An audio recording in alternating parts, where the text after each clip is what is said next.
अलकादेश. जय गुरु गोरखनाथ.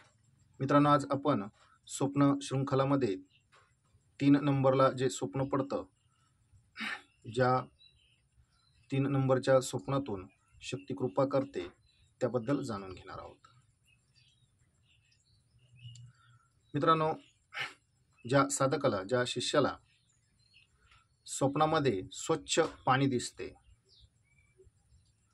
पाणी नदीचे असेल, वाहते असेल तर खूप छान सुंदर आहे.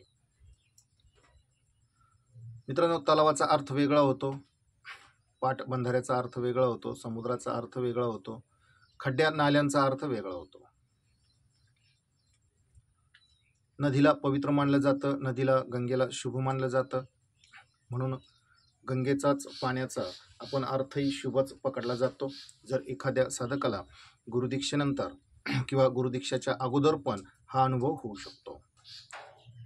मित्रांनो, व्हिडिओत प्रत्येक गोष्टच सांगणं शक्य नसते, म्हणून काही ठराविकच गोष्टी व्हिडिओच्या माध्यमानं सांगितल्या जातात, कारण ह्या ज्ञानाला कोणी मिसगाईड करून एखाद्याचं जीवन बर्बाद करू नये. ह्या ज्या गुप्त गोष्टी असतात ह्या फुटत किंवा फोडू नये म्हणून स्वप्नाच्या माध्यमाच्या ज्या काही सिद्ध्या आहेत, ज्या काही शक्तिकृपा आहेत, त्या प्रत्येकच सांगण्या योग्य नसतात. आणि तुम्ही शोधण्याचा प्रयत्नही नका करू. कोणत्याहीच चॅनलवरती, कोणत्याही व्हिडिओमध्ये तुम्हाला सत्य हे सापडणार नाही. आणि चॅनल किंवा व्हिडिओ बघून स्वतःला साधणारे तुम्ही पहिलेच नाही. तुमच्या अगोदर अनेक यामध्ये पूर्ण कार्यरत आहेत, त्यांनी हे सगळे अनुभव घेऊन बघितलेले आहेत. आता तुमची वेळ आहे. त्यामुळे मसाला लावलेल्या गोष्टी बघून उगाच काहीतरी करून जीवनाची बर्बादी करून घेऊ नका. साधकाचा स्वतःचा अनुभव असावा, साधकाने ते स्वतः अनुभवलेलं असावं, स्वतः केलेलं असावं, तरच त्या गोष्टी सत्य असू शकतात किंवा तरच त्या गोष्टी तुमच्याही जीवनामध्ये कुठंतरी काहीतरी कार्य करू शकतात, कामं येऊ शकतात.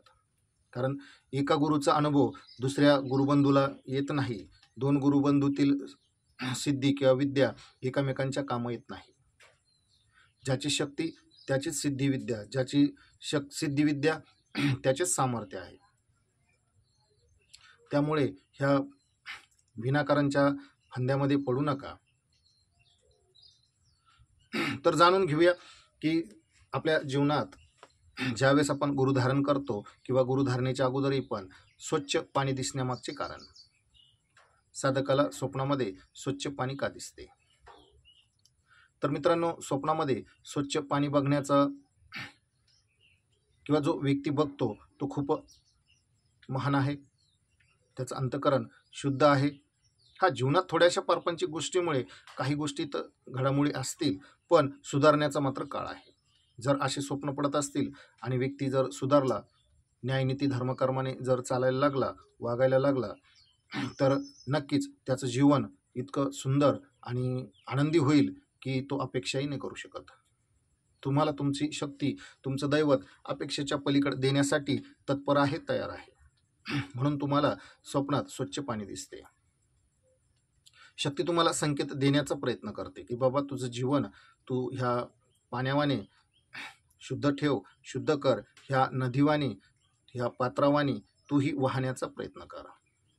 सरळ असेल तर सरळ, वाकडं असेल तर वाकडे. ज्या ठिकाणी वळण आहे त्या ठिकाणी तुलाही वळायचं आहे. म्हणजे थोडक्यात शक्तीला हे सांगायचं आहे की बदल कर. जो व्यक्ती नव्याने बदल करतो, बदलतो, बदलत राहतो, तो व्यक्ती जीवनात अपयशी कधीच ठरत नाही. कारण स्वच्छ पाणी दिसते आणि ते चांगले असते, पवित्र असते, हे सांगणारे व्हिडिओ तुम्ही बघितले असताल. पण त्याच्यानंतर जीवनामध्ये बदल काय करायचेत, शक्ती आपल्याला काय संकेत देते, हे मात्र ज्यादा तुम्हाला कोणीही सांगणार नाही. तर मित्रांनो, हा अनुभव माझ्या स्वतःचा आहे, माझ्याकडे येणाऱ्या साधकांचा आहे. साधकाच्या जीवनात 5 वर्षात गेल्या घडामोडी घडलेल्या त्याच मी तुमच्या समोर व्हिडिओच्या माध्यमानं सांगत आहे. माझे शिष्य वगैरे आहेत, त्यांनाही ही स्वप्न पडतात. ज्यावेळेस त्यांचा अनुभव मी ऐकतो, त्यांच्या जीवनात काय बदल होतो, तेच बदल मी तुमच्या समोर व्हिडिओच्या माध्यमानं आज सांगत आहे. तर सुधारण्याची गरज आहे. आपलं जीवन सुधरा, वागणं बोलणं सुधरा. होतं होईल तेवढं इतकं स्वच्छ बनवा की एखादा कपडा जसा धुवून आपण स्वच्छ बनवतो, जोपर्यंत तो कपडा स्वच्छ होत नाही तोपर्यंत आपण साबण लावून त्याला घासतच असतो. तसंच स्वतःचंही जीवन, अंतःकरण, तन मन विचार सर्व बदलून टाका. पूर्णपणे शुद्ध ठेवा स्वतःला. लीन व्हा, नम्र व्हा, भक्तीच्या मार्गाला लागा. भक्ती करत असाल तर भक्तीत अजून थोडीशी वाढ करा. पूर्ण तन मन धनाने भक्ती करा. तुमचं जीवन नक्कीच सुधरेल. आशा करतो हा व्हिडिओ तुम्हाला आवडला असेल. व्हिडिओ आवडला असेल तर चॅनलला सबस्क्राईब करा, लाईक करा, शेअर करा. कमेंटच्या माध्यमातून तुमचे प्रश्न विचारा, म्हणजे मी तुमच्या प्रश्नाचेही उत्तर तुम्हाला देईल. अलकादेश. जय गुरुवर.